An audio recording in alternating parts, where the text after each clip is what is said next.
Hi, I'm Adriana Morales, and I will be using the symbolic frame to analyze Coloplast Corporation. The symbolic frame focuses on how people use meaning, belief, and faith to create a culture in an organization that is crucial. In any given company, there are certain values, ceremonies, and stories that help build organizational health and culture. Using symbols creates ambiguity within the team and decreases confusion. Bowman and Deal describe the symbolic frame as a foundational resource for all organizations. Coloplast values define the way employees think and act, both as individuals and as a company.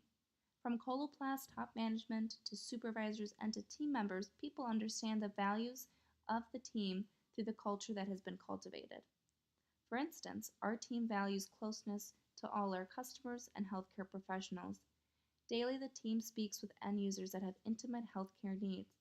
It is necessary that each employee can not only respond to problems, but listen to the user's needs as well.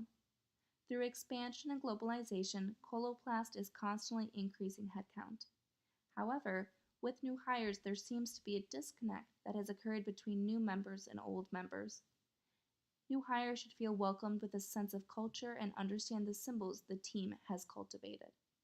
It would be beneficial to explore various stories, values, and visions that can help strengthen the culture of the group and help motivate members to achieve the goals of the team. If top managers can set the tone for culture, they can advocate for employee involvement and how to teach new members. Creating a strong culture can cause a resistance to change, but if teams are diverse and led by example, that will continue to give them a competitive edge. Creating organizational culture and structure can look abstract at times, so therefore it is helpful to understand why people behave differently in different organizations. In the 1980s, Edward Schein created an organizational culture model to help organizations understand their own culture. He divided the model into artifacts, values, and basic assumptions. Furthermore, Schein discussed that there are direct and indirect mechanisms in an organization. Direct mechanisms such as behavior, opinions, and appointments directly affect organizational culture, while indirect mechanisms such as vision, mission, and corporate identity do not influence the organizational culture but are determinative. Through globalization, Coloplast has experienced exponential growth each year. Thus, it is very important that each employee understands the organizational culture of the company. People need to be cognizant that cultural change is a transformation process. Employees must be taught on this principle. I believe senior management should be more involved in defining organizational culture and rewarding good performance. For instance, with new hires and established employees, differences do arise with desired and prevailing culture. Culture should not be thought of in the terms of this is how we do things around here. Like Schein mentioned, it is important for employees to understand why we do things in certain ways. If there isn't time put into these answers, culture will always be at a superficial level.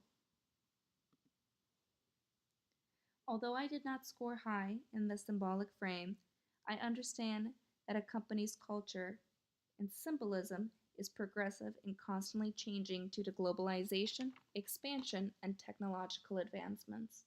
As Schein stated, leaders should focus on a business problem, not a culture problem. Top management should be well equipped and foster meaningful conversations between new hires and existing employees. By looking at the discrepancies between values and behavior, the conversations now become meaningful and deep. I do tend to view organizations through the human resource and structural frame lens. But with my new appreciation and understanding for the symbolic frame, I will now be able to analyze companies more holistically.